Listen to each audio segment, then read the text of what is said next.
Do Souto no señorío non hai rendas nin laudemios, nin direitos de pernada, nin outra cras de direitos. No señorío do Souto, onde Ourizo ten os servos, todo é paz e liberdade, lediza e contentamento. Inda que rendas non cobre, no outono de ouro beicheo, o seu verdecente pazo, o Ourizo bon cabaleiro.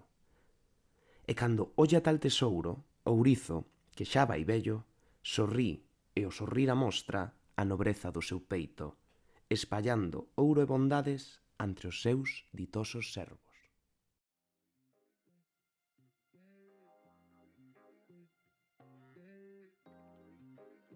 Conforme nos achegamos a fin do ano de Florencio e xa con toda sorte de presentacións previas posibles, conversamos nesta entrega cunha persoa sen a que a historia de Florencio non tería chegado ata os nosos días.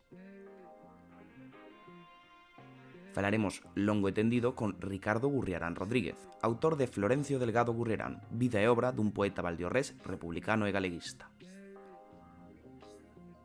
Publicada no ano 1999 por Edicións do Castro e reeditada no ano 2022 por Galaxia, a que é a primeira biografía de Florencio, supón a pedra sobre a que sentamos gran parte do labor de divulgación sobre a figura do homenaxeado nas Letras Galegas 2022. Ricardo é doutor en Historia Contemporánea pola Universidade de Santiago de Compostela e profesor de instituto. Ten investigado tamén sobre asociacionismo cultural, sindicalismo estudiantil e sobre a minería valdiorresa, entre outras publicacións. Non vamos a dar máis introducións porque non fan falta. Benvido a este recuncho da rede no que falamos sobre Florencio, Ricardo.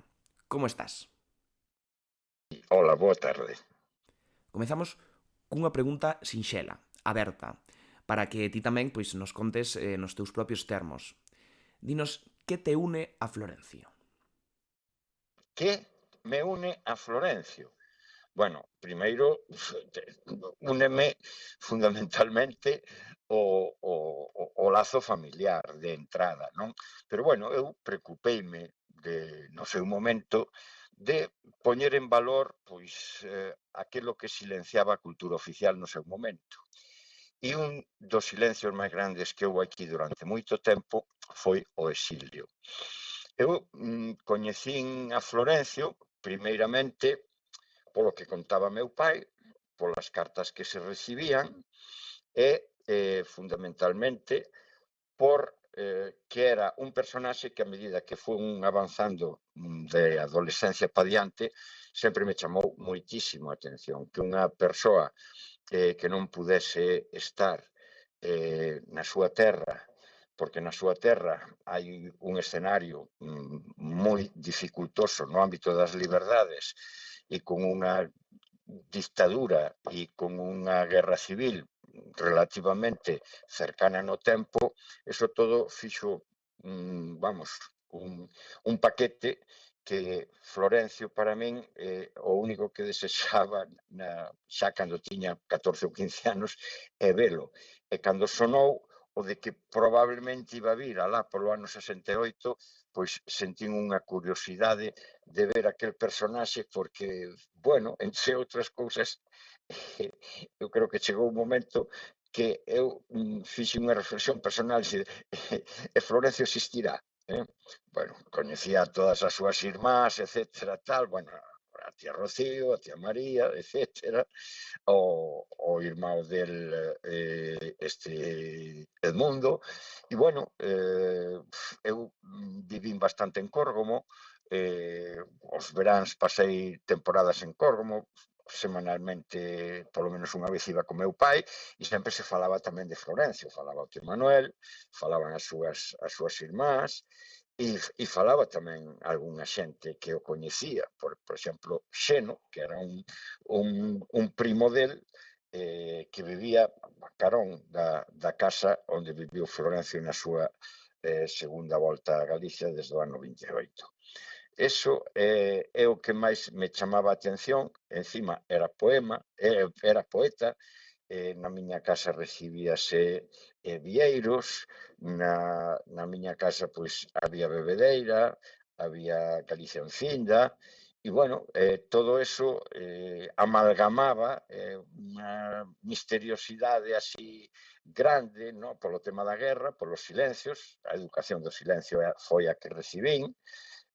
Meu pai tamén tivo os seus problemas co novo réxime despois da Guerra Civil, e bueno, aunaba unha serie de elementos comuns, fora amigo íntimo de meu pai de pequeno, meu pai que gañara algún premio dentro do ámbito médico-científico, foi no recoller cando precisamente estaba preparando as oposicións Florencio en Madrid vamos, a registros ou a notarías, e bueno, todo eso pues, formou xa digo, unha masa humana do personaxe que, bueno, pasado o tempo, pois, unha vez que tamén, pois, de algún xeito, pois, preocupeime pola memoria histórica, preocupeime por ler moitos libros acerca do que pasou, o que pasou no 36 e o que pasou no 39, e iso tamén, a min, despois dese período formativo e tal, intereseime moitísimo máis. Foi tamén un nexo para coñecer a toda a familia de Florencio. Eu viaxei 4 veces, me parece, a México para facer o libro, fun logo unha a presentalo, e bueno, e todo isto foi agrandando, digamos, o marco de relacións entre a familia e cun obxecto fundamental que era a divulgación da biografía tan interesante de un personaxe como Florencio Delgado Gurriara. Agora temos un exercicio de memoria, inda que seguro que neste ano non é a primeira vez que respondes esta pregunta. Contanos, a onde nos leva ese primeiro recordo que tes de Florencio? Pois levaríanos especificamente á estación do barco de Valdeorras a principios do mes de xullo, máis ou menos, despois do San Fermín. Na estación do barco a ir recoller a Florencio. Nese momento eu tiña 15 anos, precisamente por este personaxe especial que era Florencio e o que me despertou en min naqueles momentos da mocedade. Fun con meu pai, recibímolo e nada, uns bicos e abrazos, primeiro con meu pai, despois comigo, e collemos o coche e largamos. Bueno, recordo que el dixe, bueno, que logo iremos para Córgomo, non? E dixeme, home, claro, onde imos aí as horas dela? E chegamos ali ao lado do Covallón. Recordo perfectamente que meu pai dixolle, Gonzalo, estou chorando, parece un meniño, estou chorando, mira como tal, enxugouse así as vaguas, non? Dice, estou chorando como un meniño, vas me ter que dar unha hostia. Así tal cual lle espetou eso a meu pai. Entón, pois, enxugouse, digo, as vaguas e tal, e de repente meteu o pano no peto, levou as mans e tal, e puxose a cantar o home, non? Chegamos ali a Prazuela, meu pai aparcou, había algunha xente polas bocas de rúa que cheguen ali, as que vai arriba ao Café da Celia, as que van para a Curralada, e tal, e o Poulo, e había algunha xente que miraba así, quedaba, paraba, miraba, e daba a volta e marchaba. Aquelo chamoume a atención. E iso que despois, levouse, bueno, eu non creo que tivera dudas chegando co seu curmán Gonzalo ali, que iba todos os días e tal, que non, sabendo que Florencio, pois, bueno, cambiou moito en 30 anos que faltou deli, ou 29. Pero o que sí é que eu creo que Florencio era fácil de identificar, non?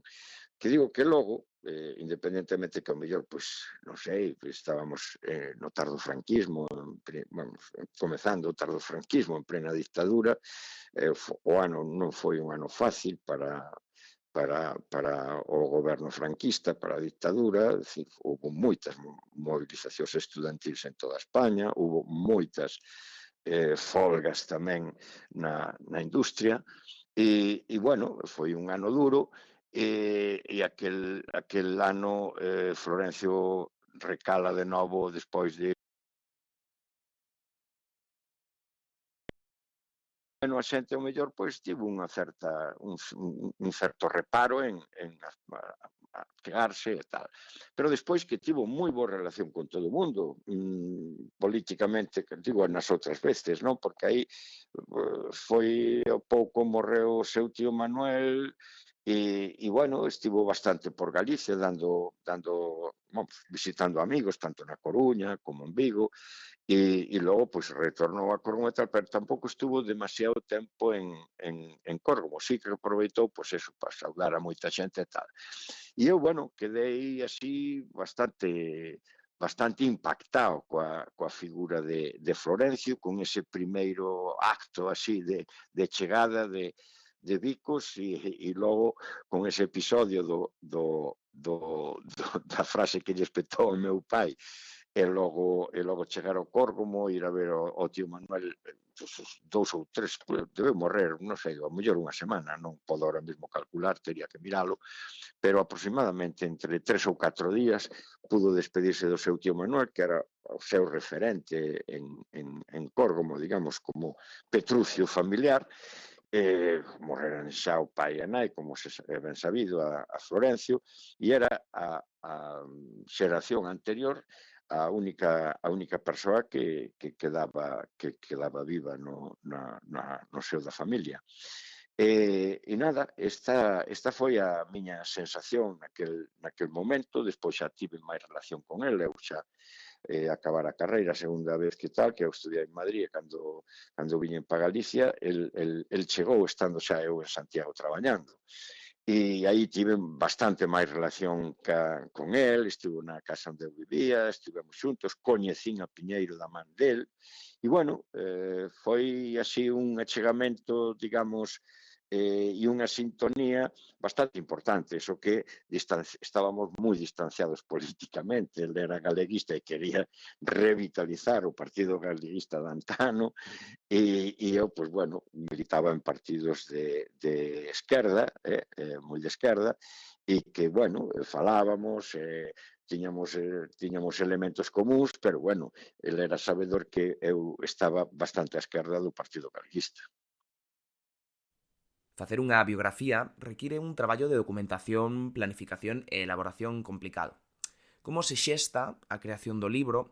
Canto durou ese proceso? Como chegou a ser esa biografía?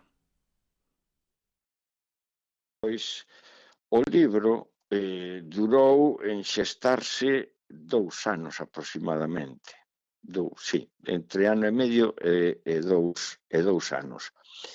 Efectivamente, o primeiro que fixen foi bater toda canta noticia había na que salía Florencio Delgado Gurriarán na prensa provincial. E logo, en que medida aparéntese da Guerra Civil, que curiosamente atopei algúns poemas de Bebedeira en xornais de Santiago, el Compostelano, concretamente, que chamoume moitísimo a atención que unha persona en búsqueda de captura como Florencio, a partir do ano 39, como lle sacan incluso algunhas na portada de ese tal, algún poema lembrando ao libro de Bebedeira, non?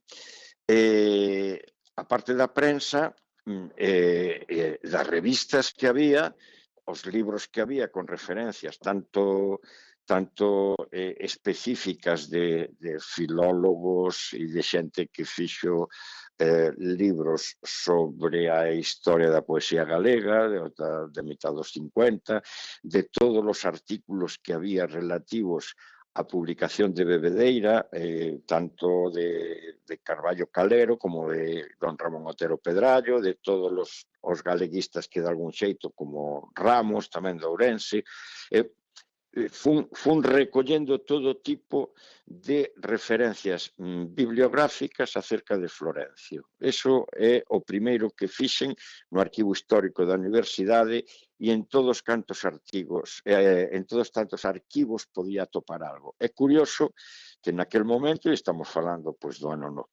97 aproximadamente, que non había aínda arquivos con obras completas tanto de hemeroteca, non? Por exemplo, supen enseguida que o Heraldo de Galicia era e a Nosa Terra eran dous xornais nos que Florencio publicou poemas. O Heraldo foi dificilísimo, o Heraldo de Galicia aínda non o hai completo en ningún lado neste momento, pero o Heraldo de Galicia tiven que ir a Poio. Recordo que en Poio había algúns números que non había, aquí en Santiago, tiven que ir ao arquivo da Deputación de Ourense tamén, tiven que ir a Vigo a Fundación Penzol, é dicir, percorren prácticamente toda Galicia buscando a Deputación de Lugo, tamén estive no arquivo da Deputación de Lugo, é dicir, buscando toda canta noticia houvese. Aí, pois, encontrei cousas interesantes, como aquelo de que formaba parte das comisións de festas de Córgomo, que lle dou tamén bastante valor a esa acción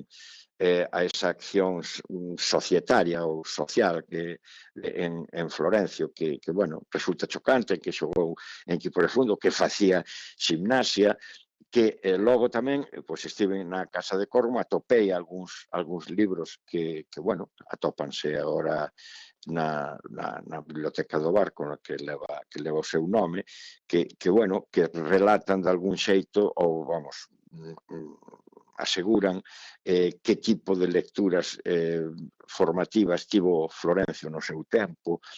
E logo o que sí, xa viaxando a México como segunda andaina, ali os fillos deronme algún tipo de noticias, Celia tamén, deronme algún material relativo ás súas, bueno, tamén partía tamén dun punto importante que era o intercambio epistolar co meu pai, que se escribían bastante, e despois seguiu, unha vez que morreu meu pai no ano 75, seguiu ca miña mai, é dicir, teño digamos, unha serie de cartas que eran bastante sintomáticas, non? O tipo de relación que mantiñan entre eles dous, un pouco, ás veces, entre sarcástica e cómica, falando, pois, por exemplo, ridiculizando a ditadura, ás veces, que estaba facendo o franquismo, o fraguismo despois, e, bueno, é dicir, certas curiosidades que fun levando a tal. Logo en México atopei algo que foi esencial na publicación da biografía, desta primeira biografía de Florencio, tal como a titulache. A entrevista de Dolores Pla é moi interesante. A Dolores Pla, esta catalana mexicana, é unha muller que levou a cabo un traballo co exilio importantísimo, un traballo de recollida de voces do exilio que, bueno, entre eles a de Florencio, entre eles a do seu amigo Esturao e a súa muller Adelina, e, bueno, e outros moitos coñecidos exiliados de alto rango, poetas tamén coñecidos, e bueno, eso tamén supúxome un bo avance para estruturar a biografía de Florencio. Logo atopei tamén algunha carta interesante, Florencio fillo fíxome copia de algunhas outras cartas, algo do Partido Galeguista, algo da súa obra, digamos, pasada a súa Remington, e, bueno, con todo eso fun compoñendo a biografía e, bueno, eu quedei relativamente satisfeito, sobre todo porque, bueno, houve unha segunda edición tamén de Isaac Díaz Pardo, e logo, bueno, vendeuse bastante en Valdeorras e en algúns avezados especímenes coleccionistas de xollas, como pode ser a obra completa de Florencio, por decirlo, casi completa, vamos a decirlo así, porque independientemente dos libros de poemas que publicou, pero é un poeta que de obra moi illada por todos os sitios, é dicir,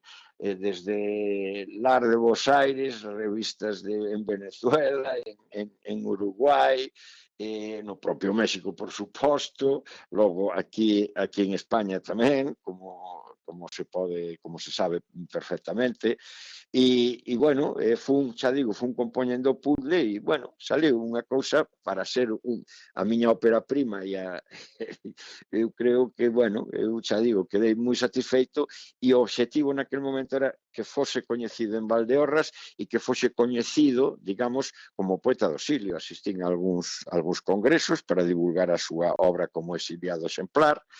E logo tamén pois foron aparecendo algunhas cousiñas máis que fun o tempo incorporando, cousas que te mandaba che unha carta que che mandaba outro, cousas deste tipo. Ti que coñeces ben a obra de Florencio, Bebedeiras, Cantarenas, Galicia infinda, O soño do guieiro, de todos os poemas publicados e tamén pois dos que non, pois cales serían os teus versos favoritos de Florencio? Para min, os versos favoritos de Florencio son estes poemas de un principio de carácter sociolingüístico, como Carta de Juan de la Era al doctor Nuevo Campito, por poñer un exemplo. Home, unha vez que se fai Bebedeira, é engaiolante, desde o comenzo de Bebedeira ata algúns dos poemas dos castiñeiros, é dicir, a min eses poemas, digamos, de orixe, de paisaxe, de cromática, de cores, de estacións, e do castiñeiro como rei, digamos, da natureza para el. Todo esa primeira fase e os sociolingüísticas que comentei, como falan castelán, é dicir, eses poemas a min encántame. E encántame tamén os poemas creoulos, que el chamaba así, onde home, baile, música se funden nunha soa unidade. A min, os poemas creoulos onde así, na retaíla, desde o noiturno da noiva jarocha ata o son veracruzano, é dicir, para min me producen un certo tal, sabendo logo como era Florencio, que o escoitei cantar tamén, Florencio, que era un músico andante, e tiña unha serie de valores na sensibilidade poética que bueno, poña os pelos de punta. Hai algúns versos, eu que sei, falando ahora da música tal, Rumba, por exemplo, pareceme un poema extraordinario, e é do ano 35, 36. E logo, pois, todos estes poemas creoulos, a mí tamén gustanme moitísimo o iniciático o poema inicial de Galicia infinda. Logo, o agradecemento que ten a algunhas persoas, é dicir, esa sensibilidade para agradecer a Cárdenas o que fixo por o exilio, por poñer un exemplo, logo, é dicir, aqueles poemas a Alexandre Bóveda cando o axustizaron, os poemas referidos aos valdeorreses que asesinaron tanto no monte como no paredón,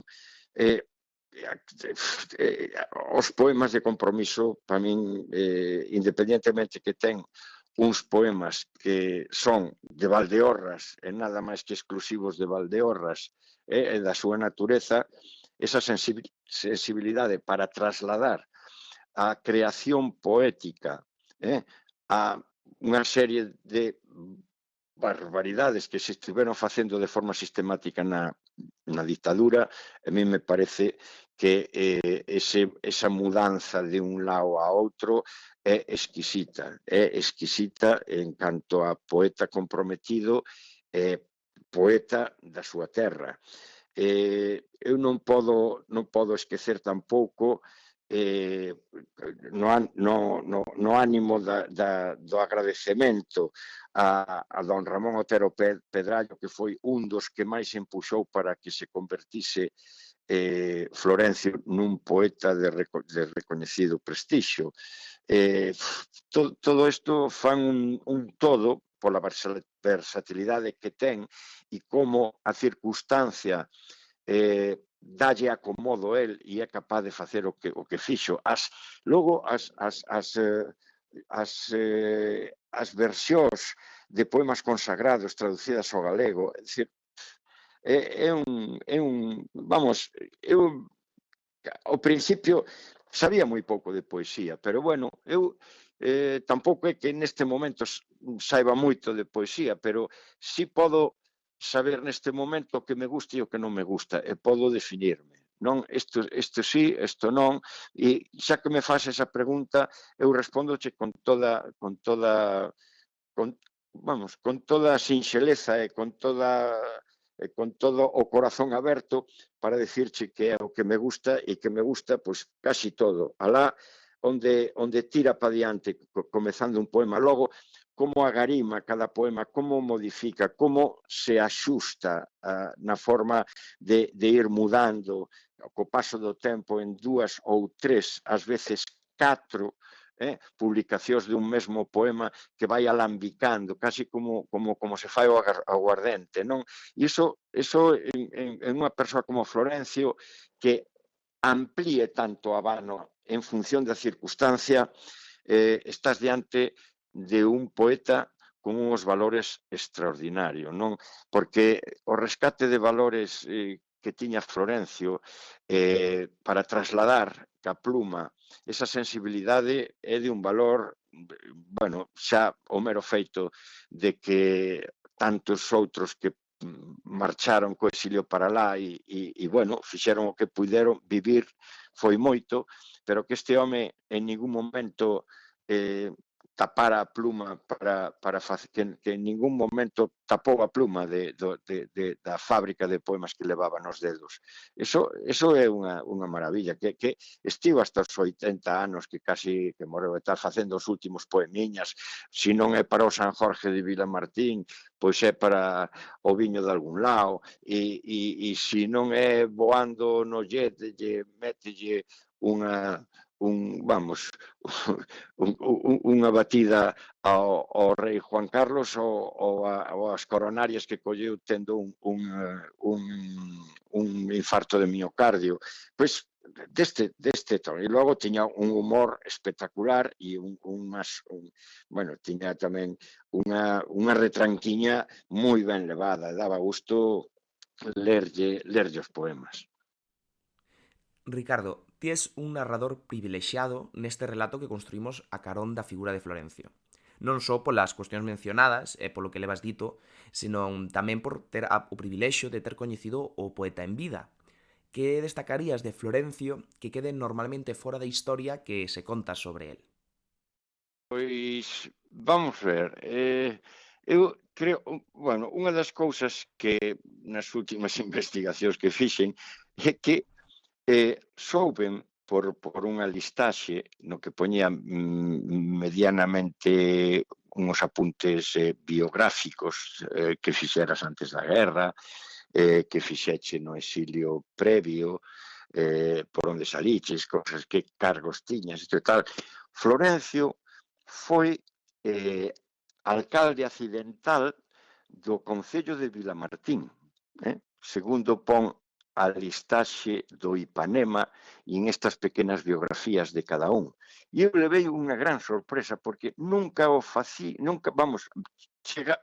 érame moi grande para que Florencio, digamos, collera un cargo ainda que fose accidental, non? Da Xunta Municipal do Concello de Vilamartín.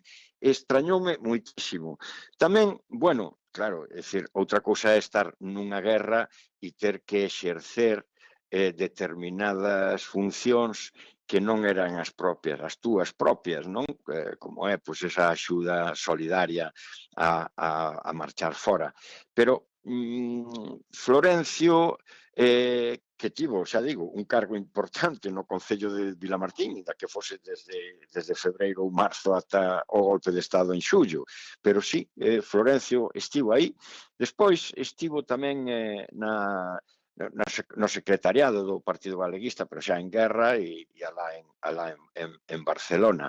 Pois eu, de Florencio, así, home, era un home, como dixen antes, era un home de valores, era un home que tiña, bueno, aparte dunha preocupación cultural moi grande e un compromiso coa República e co galeguismo, era un home que era antidogmático, que era un home calmo, pacente, discreto, e todo eso cunha visión optimista da vida e das cousas pequenas, non? E que tiña establecido un que facer contra as iniquidades, é dicir, as desigualdades sociais que existen, non? E que é difícil de separalo, non? Pero era bueno, isto todo fai un todo tamén pois moi peculiar, non? E logo que era un home que sempre en positivo e para adiante, en momentos circunstanciais ben difíciles, como é o caso dunha guerra e o caso dun exilio. Vamos xa coa última pregunta. As letras galegas serviron para incorporar a figura de Florencio, do noso Florencio, á conversa literaria actual, dándolle un espazo central na cultura galega durante todo un ano. Que nos queda agora por diante? Cales son os teus desexos para o futuro e para Florencio? O nomeamento de Florencio das letras galegas, eu creo que se cumpriron sobradamente os obxectivos de divulgación da obra e da persoa de Florencio. Eu quedei moi satisfeito, eu fixen o que puiden indo a todo canto recuncho me chamou, e teño que facer un distingo especial ao compromiso e a resposta da parroquia de Santa Marta de Córgomo polo papel de compromiso que xogou co seu poeta. Todos os académicos cos que falei quedaron sorprendidos e nunca viran tal cousa nunha celebración das letras galegas como a que viron aquel 17 de maio pasado na prazuela no Patio dos Bolos de Florencio. Quedaron abrallados polo compromiso, pola organización e logo pola resposta de todo o mundo, de todo canto veciño de Córgomo estaba ali, que estaba todo o pobo. E creo que, que non debería ser cousa de un ano só, creo que debería quedar un pouso, e creo que quedará. Eu creo que quedará un pouso de Florencio, un coñecemento dun descoñecido poeta galego, só para os que coñecían a literatura nosa de antes da guerra e de despois da guerra, como é o caso, pero tampouco temos que olvidar que o exilio mexicano formaba parte dese agasallo da academia. E isto para min é moi importante porque o exilio eu entendo que vai perpetrarse na historia que estuden os nenos e que sepan que houve un poeta en Valdeorras que se chamaba Florencio Delgado Gurriarán que viviu tan só 14 anos na súa terra e que tivo que pasar a maior parte da súa vida pululando dun lado para outro. Eu quedo satisfeito tamén, se iso se consigue, que eu creo que vai formar parte a partir de agora, eu creo que hai ao redor de máis de unha dúcia de novas publicacións sobre Florencio. Eu creo que os medios de comunicación comportáronse no tema da divulgación do poeta noso, ou do noso poeta, e creo tamén que Valdeorras xa ocupa un lugar poético con un poeta consagrado, como no caso de Florencio. Home, se pode falar de outros poetas como Manuel Valcárcel ou algún máis que houbo en pequena escala en Valdeorras, pero Florencio, con este agasallo, pois se vai a... Ben, eu penso que xa prácticamente podemos afirmar que, bueno, que se consagra entre os poetas dentro desta listaxe como un dos máis selleiros, pero que estivo fora. Estivo no exilio por un golpe de Estado, dunha guerra civil, e que tivo que apañarse, tivo que adaptarse, pero nunca perdeu o seu compromiso, nin nunca pechou a pluma para deixar de cantar a súa terra e a República. Moitas grazas, Ricardo, por compartir con nós a túa relación con Florencio e por achegarte ata este podcast neste mes de outubro. Ademais que xa sabemos que tes unha axenda bastante complicada. Xa para rematar, queda algo máis que dicir? Algo que lle queiras comentar a xente que nos escoita? Creo que non. Levaches moi ben a entrevista coas temáticas determinadas que ti escolliches, que, bueno, que son fundamentais na vida, digamos, de Florencio para saber del. E, bueno, un agradecemento tamén a ti por terme escollido e por falar un rato comigo tamén.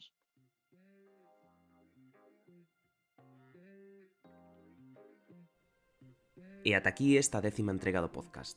Vémonos de aquí a 4 semanas, o 27 de novembro, para seguir falando de Florencio.